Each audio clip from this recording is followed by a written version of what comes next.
Assalamualaikum warahmatullahi wabarakatuh. Kembali lagi dengan saya Agus Salim SPD, Guru Sejarah SMA Negeri 5 Bagan Sinumba. Ya, kali ini kita akan membahas materi sejarah Indonesia untuk kelas 11, yaitu pengesahan Undang-Undang Dasar 1945 dan pemilihan presiden serta wakil presiden. Setelah Indonesia diproklamasikan secara resmi, terbentuklah negara baru yang bernama Indonesia.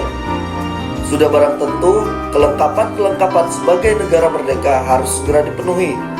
Salah satu hal yang terpenting harus dipenuhi adalah Undang-Undang Dasar.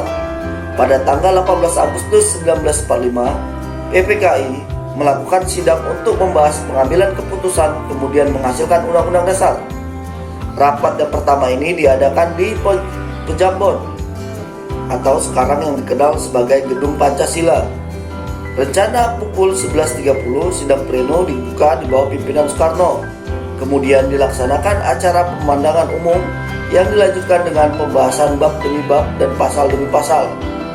Namun, sebelum secara resmi rapat dilaksanakan, berkembang isu yang sangat krusial yang terkait dengan bunyi sila pertama dalam Pancasila yang merupakan bagian tak terpisahkan dari pembukaan Undang-Undang Dasar 1945, yaitu ketuhanan dengan kewajiban menjalankan syariat Islam bagi pemeluk-pemeluknya.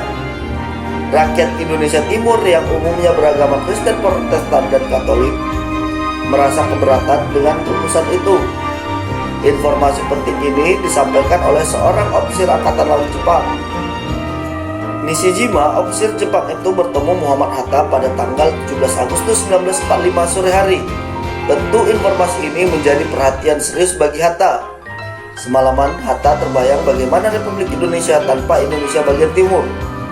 Bagaimana perjuangan yang sudah bertahun-tahun dilakukan bersama baik dari kelompok Islam, Kristen, Katolik, dan agama yang lain. Bung Hatta dalam hatinya menegaskan Indonesia harus tetap bersatu. Bagaimana harus memecahkan persoalan tersebut dan bagaimana sidang PPKI itu berlangsung. Tanggal 18 Agustus 1945, pagi-pagi sebelum sidang PPKI dimulai, Bung Hatta menemui tokoh-tokoh Islam yang cukup berpengaruh seperti Ki Bagus Hadikusumo, Wahid Hasyim, Mr. Kasman Singo Dimejo, Tengku Hasan. Dikumpulkan mereka diajak rapat pendahuluan. Bung Hatta menyampaikan informasi yang telah diberikan seorang ofisir Jepang. Terjadilah diskusi serius dengan konsep filsafat garam. Terasa tapi tidak harus tampak. Bung Hatta dengan kedudukannya yang cukup berpengaruh berhasil meyakinkan para tokoh Islam itu. Mereka sepakat daripada harus menjadi perpecahan, maka rela menghilangkan kata-kata dengan kewajiban menjalankan syariat Islam bagi pemeluk-pemeluknya yang menyertai ketuhanan dalam pembukaan Undang-Undang Dasar, sehingga tinggal ketuhanan. Rumusan itu telah dikonsultasikan dan didiskusikan antara Hatta dengan para pemuka Islam. Hatta menegaskan bahwa kesepakatan itu diambil karena suatu pernyataan pokok mengenai seluruh bangsa tidaklah tepat hanya menyangkut identitas sebagian dari rakyat Indonesia, sekalipun merupakan bagian dari mayoritas. Kesepakatan pergantian rumusan ini dapat melegakan semua pihak, sekalipun sebagian dari pihak Islam ada yang merasa kecewa, tetapi tidak ada masalah. Rapat pemandangan umum dapat berlangsung dengan lancar.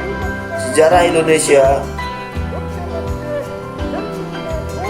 Setelah diadakan revisi, isi draft pembukaan Undang-Undang Dasar yang tertera dalam Piagam Jakarta itu, lahirlah rumusan teks Pancasila yang kemudian disahkan pada sidang PPKI tanggal 18 Agustus 1945 yang isinya yaitu 1. Ketuhanan yang Maha Esa, 2. Kemanusiaan yang adil dan beradab, 3. Persatuan Indonesia, 4. Kerakyatan yang dipimpin oleh hikmah kebijaksanaan dalam permusyawaratan perwakilan, 5. Keadilan sosial bagi seluruh rakyat Indonesia.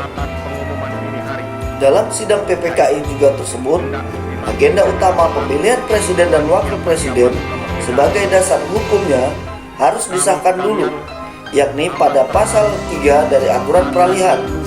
Ini menandai untuk pertama kalinya presiden dan wakil presiden dipilih oleh PPKI. Kertas suara dibagikan tetapi atas usul Otto Iskandar-Dinata, maka secara aklamasi terpilih Insinyur Soekarno sebagai Presiden Republik Indonesia dan Dr. Andes Muhammad Hatta sebagai Wakil Presiden Republik Indonesia. Sesudah itu, pasal-pasal yang tersisa yang berkaitan dengan aturan peralihan dan aturan tambahan disetujui. Setelah menjadi presiden, Soekarno kemudian menunjuk 9 orang anggota PPKI sebagai panitia kecil dipimpin oleh Otto Iskandar Dinata. Tim ini bertugas merumuskan pembagian wilayah negara Indonesia. Demikianlah penjelasan singkat materi tentang perumusan Undang-Undang Dasar 1945, pemilihan presiden dan wakil presiden Republik Indonesia. Semoga bermanfaat. Saya ucapkan terima kasih. Wabillahi taufiq wa hidayah. Assalamualaikum warahmatullahi wabarakatuh. Salam Jas Merah.